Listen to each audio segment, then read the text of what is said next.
IPS Y पूर्ण कुमार का आज बुधवार को 9वें दिन अंतिम संस्कार हुआ है।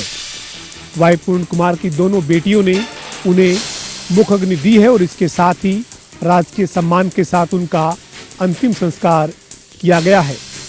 दरअसल बीते मंगलवार को वाई पूर्ण कुमार ने कई गंभीर आरोप लगाकर और एक डेथ डिक्लेरेशन नोट छोड़कर आत्महत्या की थी। इसके बाद परिवार ने इस मामले में जांच और न्याय की मांग को लेकर कई दिन तक उनके शव के पोस्टमार्टम को अनुमति नहीं दी। इसी के चलते 8 दिन तक लगातार गतिरोध बना रहा और इसी के चलते पोस्टमार्टम नहीं हो पाया। इसके बाद इस मामले में हरियाणा सरकार ने जहां डीजीपी को छुट्टी पर भेजा, वहीं रोहतक के एसपी नरेंद्र बिजारनिया को हटाया गया। इसके अलावा इस मामले में चंडीगढ़ पुलिस ने एफआईआर दर्ज की और एफआईआर में जब संशोधन की मांग आईएएस अधिकारी अमनित पी कुमार ने जब की तो उसको भी संशोधित करते हुए उसमें एससी एसटी एक्ट की धारा को जोड़ा गया। इसके साथ साथ इस मामले में चंडीगढ़ पुलिस ने एक एसआईटी भी गठित की, जिसने रोहतक पहुंचकर इस मामले से जुड़े हुए दस्तावेजों को खंगालकर इसकी जांच शुरू की। बहरहाल अब इस मामले में 9वें दिन यानी बुधवार को परिवार ने जब सरकार ने और चंडीगढ़ प्रशासन ने उनकी मांग को माना, इसके बाद शव की शिनाख्त करते हुए पोस्टमार्टम की मंजूरी दी। परिवार की सहमति के बाद दोपहर करीब 1:30 बजे वाई पूर्ण कुमार के शव का पोस्टमार्टम हुआ और उनके पार्थिव शरीर को 2 बजे से लेकर 3:30 बजे तक यानी 1.5 घंटे के लिए उनके सरकारी आवास पर अंतिम दर्शन के लिए रखा गया। इसके बाद शाम को करीब 4:30 बजे वाई पूर्ण कुमार के शव का अंतिम संस्कार हुआ है और राजकीय सम्मान के साथ उनको अंतिम विदाई दी गई है। इस दौरान हरियाणा के कार्यवाहक डीजीपी आईपीएस ओपी सिंह ने उन्हें पुष्पांजलि अर्पित की। इसके साथ ही हरियाणा के मुख्य सचिव अनुराग रस्तोगी, मुख्यमंत्री के सीपीएस राजेश खुल्लर, हरियाणा की गृह सचिव सुमिता मिश्रा, चंडीगढ़ के डीजीपी सागरप्रीत हुड्डा और इसके अलावा हरियाणा के कैबिनेट मंत्री कृष्णलाल पंवार और श्याम सिंह राणा समेत तमाम अधिकारियों ने शमशान घाट पहुंचकर अंतिम विदाई दी। दिल्ली एनसीआर में इस बार दिवाली होगी पटाखों वाली। सुप्रीम कोर्ट ने दिल्ली एनसीआर में रहने वाले लोगों को ग्रीन पटाखे जलाने की इजाजत दी है। हालांकि इस पर कुछ जो शर्तें हैं वो भी लागू होती हुई नजर आएंगी। सुप्रीम कोर्ट ने ग्रीन पटाखों की इजाजत तो दी है, लेकिन जो पारंपरिक पटाखे होते हैं उन पर पूर्ण प्रतिबंध देखने को मिलता हुआ नजर आएगा। इसके साथ ही अगर दिल्ली में पटाखों की बात की जाए तो 18 से 21 अक्टूबर तक जो है पटाखे जला सकेंगे, सुबह 6 बजे से 7 बजे तक और रात में 8 बजे से 10 बजे के बीच में टाइमिंग पटाखे जलाने की तय की गई है। ग्रीन पटाखों को लेकर क्यूआर कोड जो है वो अपलोड किया जाएगा, ये भी जो है कहा गया है। और उसके साथ साथ सुप्रीम कोर्ट ने यह भी कहा है कि अगर कोई पटाखे जलाने की शर्तों को नहीं मानता है तो उस पर जो एक्शन है वो भी जो है पूरी तरीके से लिया जाए। ये फिलहाल जो सुप्रीम कोर्ट के अंदर हियरिंग के दौरान बातें हैं वो निकलकर सामने आई। इससे पहले हमने देखा था कि सुप्रीम कोर्ट ने जो ग्रीन पटाखे बनाने हैं उनको लेकर जो प्रतिबंध है वो जो है हटाया था, लेकिन अब जिस तरीके से सुप्रीम कोर्ट ने ग्रीन पटाखे जलाने को लेकर जो मंजूरी है वो भी दे दी है दिल्ली एनसीआर वालों को, तो इस बार जमकर जो आतिशबाजी है वो कहीं ना कहीं देखने को मिलती हुई नजर आएगी। हालांकि देखने वाली बात रहेगी कि इसका कितना असर जो है प्रदूषण पर देखने को मिलता हुआ नजर आएगा, लेकिन इस बार दिल्ली में पटाखों वाली दिवाली होगी। कैमरा पर्सन दीपक चौहान के साथ स्पर्श शर्मा, जनता टीवी, दिल्ली।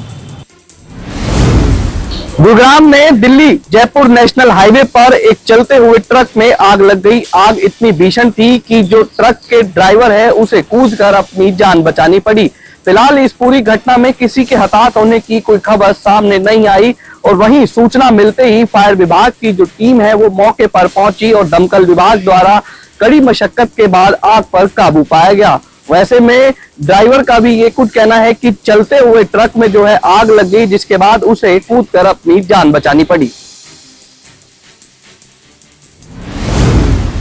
फरीदाबाद के धौज थाना क्षेत्र के अंतर्गत सुरोई गांव के रहने वाले एक ट्रांसपोर्टर को कुछ बदमाशों ने बुरी तरीके से पीटा और उसकी गाड़ी में रखे हुए 10 लाख रुपए और सोने की चीज लेकर मौके से फरार हो गए। इस पूरे मामले में जानकारी देते हुए पीड़ित सरफू ने बताया कि वह अपनी बेटी की शादी के लिए जो है वो कहीं से 10 लाख रुपए जो है वो उधारी कर लाया था और कुछ सोने की चीज भी जो है वो गाड़ी में रखी हुई थी। इस बीच उसी के गांव के लोगों ने पुरानी रंजिश यानी कि चुनावी रंजिश रखते हुए उसकी गाड़ी को रुकवाया और उसके साथ मारपीट की। जब इसकी सूचना उसके भाई को मिली तो उसका जो भाई है वो ट्रैक्टर लेकर मौके पर पहुंचा तो उसके भाई के साथ भी जो है वो बुरी तरीके से मारपीट की गई। साथ ही साथ बदमाशों ने उन दोनों भाइयों के साथ साथ जो है वो उनके घर पर भी जाकर जो है उनके घर की महिलाओं के साथ भी मारपीट की। इस पूरे मामले में जो है वो पीड़ित द्वारा पुलिस को शिकायत दी गई है, जिसमें पुलिस को जो है वो करीब 23 लोगों के बायनेम जो है वो कहीं ना कहीं मामला दर्ज करा है। इस मामले में 23 लोगों के नाम दर्ज है और इसके अलावा अन्य लोग भी शामिल बताए जा रहे हैं। पुलिस का कहना है कि पीड़ित द्वारा जो है वो शिकायत दी गई है, जिसमें 23 लोगों के सहित अन्य लोगों के भी नाम जो है वो बताए गए हैं, जिसमें पुलिस ने मामला दर्ज कर लिया है और आगामी जांच जो है वो कहीं ना कहीं शुरू की जा रही है। बताया जा रहा है कि ये जो पूरी घटना घटी है वो पुरानी चुनावी रंजिश को लेकर जो है वो घटी गई है, क्योंकि जो पीड़ित है उसका कहना है कि वो सरपंच के चुनाव में जो है वो अगेंस्ट पार्टी के खिलाफ जो है वो खड़ा हुआ था, जिसमें उनकी पार्टी वो लोग जो है वो चुनाव हार गए और सरपंच पक्ष के लोगों ने उसी रंजिश को रखते हुए उनके साथ और उनके परिवार के साथ मारपीट की है। फरीदाबाद से जनता टीवी के लिए मुकेश राजपूत। हरियाणा के नारनौल में एक चौकी के अंदर 40 वर्षीय युवक ने पजामे की डोरी से फंदा लगाकर आत्महत्या कर ली। युवक की उम्र लगभग 40 वर्ष थी और वह कोथल खुर्द गांव का रहने वाला था। युवक का नाम बलवान बताया जा रहा है। युवक एक प्राइवेट टीचर के तौर पर बच्चों को ट्यूशन पढ़ाता था और कल रात को उसको नशे की हालत में डीसी निवास के बाहर से लाया गया था। इसके बाद में वह टॉयलेट में गया और वहां जाकर उसने फांसी का फंदा लगा लिया, जिसके चलते उसकी मौके पर मौत हो गई। और इसके बाद में पुलिस ने दरवाजा तोड़कर उसको बाहर निकाला और परिजनों को इसकी सूचना दी। मृतक के पिता ओम प्रकाश ने बताया कि कल युवक ने उनको फोन किया था और 10,000 रुपए की मांग की थी। वो उसको लेने भी आए थे, लेकिन जब उन्होंने उसको पैसे नहीं दिए तो वो उसे महावीर चौक के आसपास छोड़कर यहां से चले गए। रात को युवक ने नशे की हालत में हंगामा किया, जिसके बाद में पुलिस उसको पकड़कर चौकी में लेकर आई थी और यहां पर ही उस युवक ने पजामे की डोरी से फंदा लगाकर आत्महत्या कर ली। जनता टीवी से गजराज सिंह की रिपोर्ट। घोंडा विधानसभा क्षेत्र में बड़ी मात्रा में कट रही अवैध कॉलोनियों के खिलाफ जिला प्रशासन की कार्रवाई जारी है। डीटीपी विभाग ने आज दूसरे दिन भी पनोड़ी रोड व कैमला रोड पर ऐसी ही 2 कॉलोनियों पर पीला पंजा चलाकर ध्वस्त कर दिया। बता दें कि घोंडा विधानसभा क्षेत्र में बड़ी मात्रा में जो अवैध कॉलोनियां हैं वो धड़ल्ले से काटी जा रही है। हालांकि प्रशासन समय समय पर कार्रवाई अवश्य करता है, लेकिन पिछले 2 दिनों से जिस प्रकार से डीटीपी विभाग द्वारा कार्रवाई की जा रही है उसको लेकर जो कॉलोनाइजर है उनमें हड़कंप की स्थिति देखी जा सकती है। बता दें कि कल भी डीटीपी विभाग अधिकारी गुंजन वर्मा ने डिंगर माजरा रोड पर 2 कॉलोनियों को ध्वस्त किया था। उसी कड़ी में आज सुबह फिर उन्होंने पनोड़ी रोड व कैमला रोड पर ऐसी ही कुछ कॉलोनियों को चिन्हित करते हुए उन पर पीला पंजा चलाया।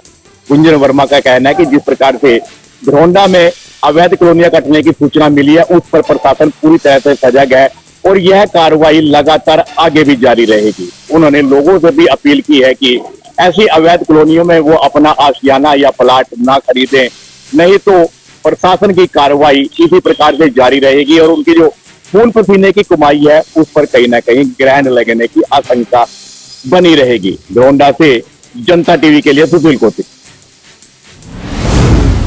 रेवाड़ी में अपराधियों के हौसले पूरी तरह से बुलंद होते नजर आ रहे हैं। दिन दहाड़े 2 युवक आए और घर के बाहर खड़ी 2 बाइकों पर पेट्रोल डालकर आग लगा दी। यह पूरी घटना सीसीटीवी कैमरे में कैद हो गई। शिकायतकर्ता ने शहर थाना पुलिस में शिकायत दी है और उसने आरोप लगाया है आपकी बाइकों पर आग लगाने के बाद उसके नंबर पर एक अपराधी का फोन आता है और उनसे फिरौती मांगी जाती है। फिरौती न देने की सूरत में उसे अंजाम भुगतने की धमकी भी दी जाती है। यही नहीं, शिकायत में लिखा गया है कि अपराधी ने कहा है कि ये तो एक मात्र टेलर है, आगे आगे देखिए होता है क्या। पुलिस ने मामला दर्ज कर लिया है और जल्दी ही पुलिस का कहना है कि जांच कर आरोपियों को गिरफ्तार कर लिया जाएगा।